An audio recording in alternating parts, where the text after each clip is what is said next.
Saudara-saudara sekalian, sekarang kita akan maju pada pemberitaan pengajaran malam yang ke-8. Dalam pelajaran kali ini kita akan bahas tentang 4 roh yang luar biasa dalam diri manusia. Saya ulangi, 4 roh yang luar biasa yang ada dalam diri manusia. Saudara, kita akan tengok betapa indah, luar biasa dan dahsyat roh yang ada di dalam kita. Yang saya maksud di sini bukan Roh Kudus, tapi roh kita, spirit diri, spirit pada kehidupan kita, roh yang ada di dalam kita. Tapi ini adalah satu pelajaran yang penting dan saya yakin semua kita akan terinspirasi dalam pelajaran kali ini. Semua yang mau terima ajaran ini katakan amin. 4 roh yang luar biasa dalam diri manusia. 1, roh kebijaksanaan. Ucapkan 2, 3. Roh kebijaksanaan. Nah, kita baca dalam Ulangan 34 ayat 9. Dan Yosua bin Nun penuh dengan roh kebijaksanaan, sebab Musa telah meletakkan tangannya ke atasnya. Sebab itu orang Israel mendengarkan dia dan melakukan seperti yang diperintahkan Tuhan kepada Musa. Di situ disebut roh kebijaksanaan. Sebagaimana Yosua bin Nun mendapatkan roh kebijaksanaan, tidak juga tertutup kemungkinan kita mendapatkan roh yang sama. Baik hamba-hamba Tuhan maupun umat-umat Tuhan, baik pemimpin-pemimpin, pengusaha-pengusaha, bahkan petani, apapun profesi kita, kita dapat memiliki roh kebijaksanaan. Nah, kata yang dipakai dalam bahasa Ibrani tentang kebijaksanaan di sini adalah koma. Kata koma itu mempunyai 4 pengertian. Yang pertama, keterampilan dan kelihayan dalam perang. Keterampilan membuat strategi, membuat siasat, dan melakukan penyerangan atau bertahan sebagai panglima atau sebagai orang yang ada dalam medan laga pertempuran. Nah, ini ada pada Yosua. Yosua adalah seorang penakluk besar.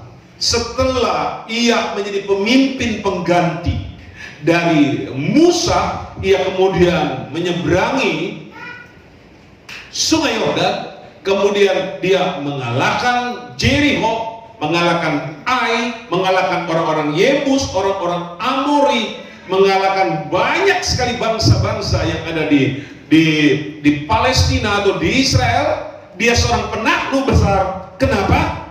Karena koma ada padanya, roh kebijaksanaan ada padanya, sehingga ia lihai, memiliki keterampilan dalam perang, dan betul dia unggul dalam banyak perang karena ada roh kebijaksanaan. Apabila itu ada pada kita sebagai hamba-hamba Tuhan dan umat-umat Tuhan, kita sudah dijamin menjadi pemenang karena yang ada di dalam kita roh kebijaksanaan. Katakan amin. Nomor 2, pengertian dari koma itu adalah kebijaksanaan, kemampuan dalam administrasi. Administrasi. Banyak sekali pengusaha-pengusaha yang tadinya maju hebat tapi jatuh dan hancur karena administrasi keuangannya amburadul. Banyak sekali orang kelihatan tadinya hebat di kantor, tapi karena secara administrasi dia gagal, dia tidak bisa menyimpan dokumen dengan baik atau membuat dokumen dengan baik, tidak ada kebijaksanaan dalam urusan administrasi, maka perusahaan besar gagal, pemerintahan gagal, apapun gagal. Maka kebijaksanaan ini juga meliputi kemampuan administrasi. Nah, baik, sebagai pemimpin-pemimpin dalam rumah tangga, sebagai calon-calon pemimpin gereja, kita harus memiliki kemampuan administrasi yang baik. Karena kita menulis surat, mengirim surat, menerima surat, mendokumentasi surat, menyiapkan tempat file, supaya semua dokumen itu tersimpan rapi, suatu waktu bisa dikeluarkan sebagai bukti-bukti autentik. Maka kita sebagai orang percaya jangan sampai kita kalah dan lemah dalam urusan koma atau kebijaksanaan. Pengertian ketiga dari koma adalah kebijaksanaan dalam hal etika, moral, dan perilaku. Etika, moral, dan perilaku ini berkaitan dengan integriti dari seseorang. Dalam kehidupan kita, kita perlu tahu tata moral, aturan-aturan dalam berperilaku, termasuk di dalamnya cara berpakaian, cara berjalan, cara bertutur, cara berbicara, semua harus baik sehingga kita mendapatkan penilaian koma, bijaksana dalam hal etika, moral, perilaku, dan integriti. Yang keempat, pengertian dari koma ini adalah kehati-hatian, kebijaksanaan dalam hal spiritual. Di dalamnya ada doa, di dalamnya ada pujian, di dalamnya ada penyembahan, ada ucapan syukur, yang semuanya memiliki titik-titik dan konsentrasi, kehati-hatian, kesungguh-sungguhan kepada Tuhan. Jangan sampai kita ibadah seperti ini tidak ada unsur kehati-hatian, sehingga kita tidak dapat bertemu Tuhan, tidak dapat memiliki hubungan yang baik dengan Tuhan. Artinya ibadah kita jadi gagal, kita tak dapat sesuatu yang baik di dalamnya. Maka kita perlu belajar, terus belajar, supaya kita jadi tahu dan kita dapat memiliki kualifikasi atau memiliki kualitas baik dalam ibadah kita. Karena dalam ibadah, hati yang kita serahkan sama Tuhan, katakan amin. Jiwa yang kita serahkan sama Tuhan, katakan amin. Tubuh yang kita serahkan kepada Tuhan, haleluya. Mau memiliki roh kebijaksanaan, itu ada dalam diri kita masing-masing.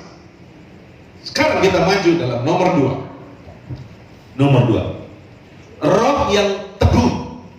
Di dalam diri kita, bagian kedua dari 4 poin ini adalah roh yang teguh.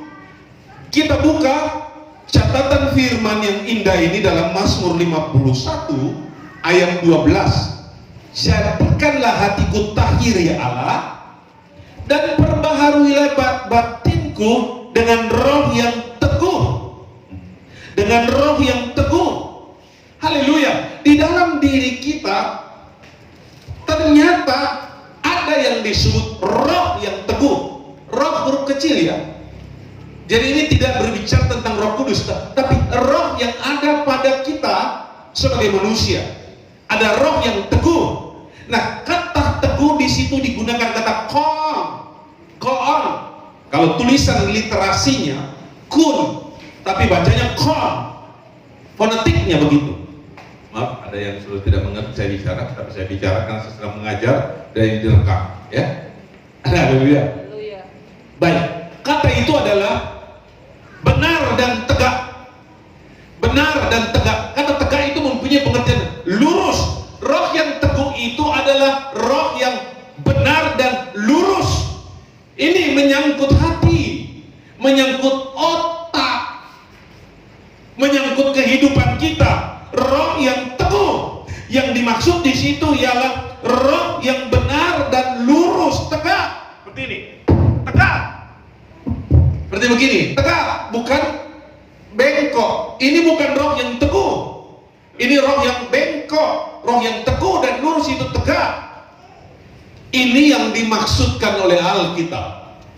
Gereja sedang dipersiapkan untuk supaya memiliki roh yang teguh, yang lurus. Haleluya. Kata berikutnya, kata roh yang teguh itu berarti roh yang setia. Yang setia.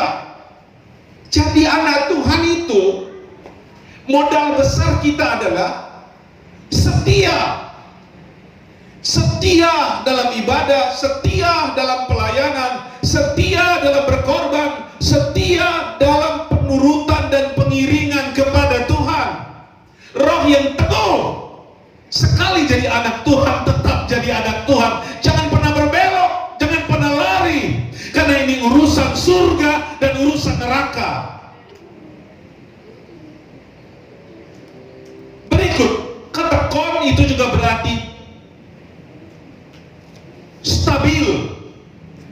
Banyak orang minggu pertama rajin, minggu kedua rajin, minggu ketiga rajin, minggu keempat rajin, minggu kelima gak kelihatan.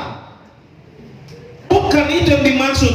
Harus stabil, tidak mudah oleng, harus stabil. Pelayanan harus stabil, pengiringan harus stabil. Haleluya.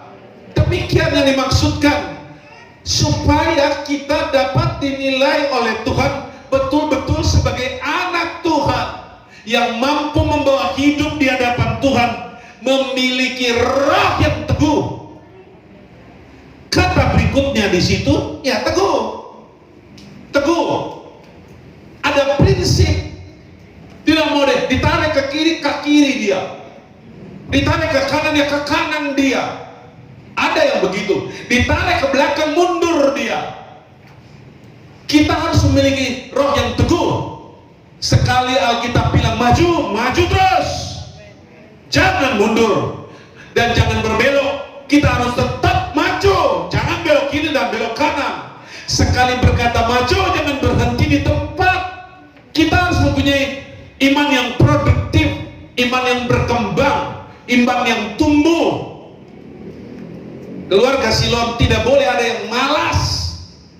Jadi jemaat Tuhan, jemaat yang ditebus dengan darah Yesus, harus jadi jemaat yang militan, hamba-hamba Tuhan yang militan, yang terus melayani, yang terus memberi diri bagi Tuhan, yang tidak pernah mundur. Apapun masalahnya, apapun tekanannya, apapun persoalannya, tetap maju bagi Tuhan. Karena kita sudah diangkat oleh Tuhan menjadi anak Tuhan, dan kita harus setia padanya non-stop.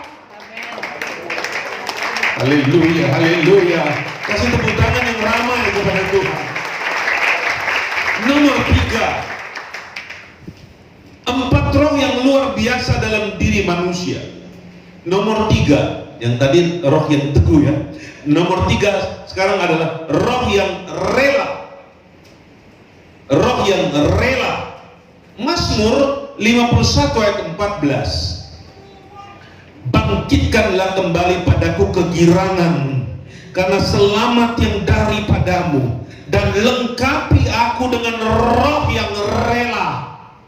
Itu ada dalam diri kita. Rela kerja, rela berbuat, rela melayani, rela berkorban untuk Tuhan. Haleluya. Haleluya. Karena Tuhan sudah beri keselamatan, maka ada doa supaya Daud diperlengkapi dengan roh yang rela. Tidak suka bantah, rela. Tidak suka protes, rela. Tidak suka membangkang, rela. Apalagi memberontak, harus rela. Katakan rela 7 kali, 2, 3. Rela, rela, rela, rela, rela. Sekali lagi, rela. Tambah 1 lagi, 2, 3. Rela. Mau demikian? Ternyata kata roh yang rela itu, atau rela di situ digunakan dalam bahasa Ibrani adalah nedibah. Nedibah. Nedibah. Gak usah dihafal ya. Gak dihafal juga masuk surga. Kata itu berarti mulia, roh yang mulia. Kita harus memiliki roh yang mulia atau rela atau kata luhur, dan juga dimaksudkan perbuatan-perbuatan yang mulia. Orang yang dibah itu adalah orang yang siap melakukan perbuatan yang mulia, perbuatan yang rela. Itu mulia atau luhur, dan itu memiliki pengertian orang itu berhati bangsawan, dan melakukan hal itu dengan rasa hormat. Diba melakukan itu dengan rasa hormat, seperti orang bangsawan yang berpangkat, seperti seorang militer yang akan patuh kepada jenderalnya, walaupun kesulitan berat, walaupun perang sangat sengit, walaupun bahaya mengancam sampai dia mati, tetapi kalau dia rela, apapun dia lakukan, apapun pertaruhannya, dia tidak akan mundur, karena dia menjalankan perintah. Dan kita semua menjalankan perintah dari raja di atas segala raja. Satu hal yang kita harus tahu, kita harus patuh saja, laksanakan saja. Kemuliaan hanya bagi Tuhan. Haleluya. Yang terakhir, roh yang luar biasa yang ada dalam diri manusia, yaitu roh keadilan dan kepahlawanan. Ditulis dalam Yesaya 28 ayat 6, akan menjadi roh keadilan bagi orang yang duduk mengadili, dan menjadi roh kepahlawanan bagi orang yang memukul mundur peperangan ke arah pintu gerbang. Kata yang digunakan di sini keadilan adalah mispat. Kata mispat di situ ialah mempunyai pengertian penilaian keadilan dan tata cara. Pertama, tindakan untuk memutuskan kasus, untuk memberikan keputusan pada kasus. Ini dicontohkan dalam pengadilan. Di dalam kehidupan kita sehari-hari, kita harus memutuskan apakah adil atau tidak adil. Pada anak pun kita harus adil, pada yang sulung dan yang bungsu adil atau tidak. Seorang birokrat, bupati misalkan, atau presiden, dia harus memutuskan adil atau tidak. Demikian gembala, demikian pemimpin-pemimpin spiritual, pemimpin-pemimpin rohani, apakah dia mispat atau tidak. Berikut juga mempunyai pengertian pada prosedur dan proses. Dalam sebuah peristiwa, apakah dia menjalankan prosedur dengan benar atau tidak. Apapun itu. Kemudian apakah kalimatnya baik, adil, apakah kata-katanya adil, apakah eksekusi yang dijatuhkan betul atau tidak. Ini berimplikasi pada benar atau salah.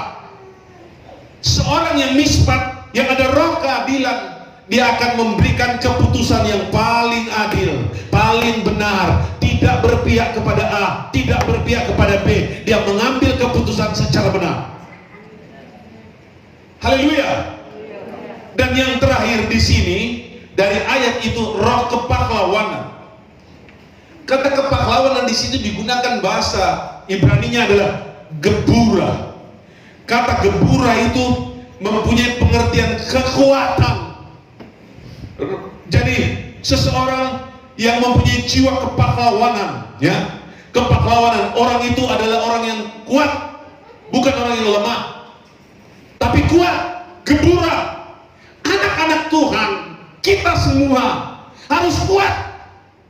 Karena ke depan akan ada banyak sekali tantangan, ada banyak sekali halangan, tekanan, persoalan rumit akan datang menghadang kita. Tetapi dengarkan baik-baik, kita harus kuat. Kita harus memiliki roh yang kuat. Yang terpenting dalam kehidupan kita, kita mempunyai roh yang kuat. Roh Kudus yang kuat juga akan memenuhi kita. Jadi kita memiliki kemampuan untuk mengatasi segala sesuatu. kata itu juga mempunyai pengertian keberanian, kepahlawan. Tidak ada pahlawan yang tidak berani. Tapi yang namanya pahlawan itu dia berani. Saya tanya pada semua Tuhan sekali, berani? Berani? Betul-betul berani? Betul-betul berani dan sangat berani? Ya memang kita bukan orang penakut. Kita memang dicetak untuk menjadi anak-anak Tuhan pemberani. Nah, itu disebut geburan. Ada keberanian, dan yang terakhir perbuatan perkasa. Orang yang memiliki roh kepahlawanan, dia mempunyai keperkasaan dan perbuatan-perbuatannya perkasa. Dia tidak akan tertunduk, tapi akan tetap tegak. Tangannya akan tetap menggenggam seperti petinju, bahwa tinjuku tidak akan memalu angin, tidak lembek seperti ini, tidak loyo seperti itu. Kita harus kuat.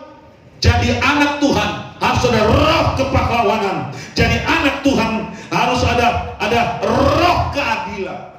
Dalam semua itu, roh yang ada pada kita menjadi lebih dahsyat.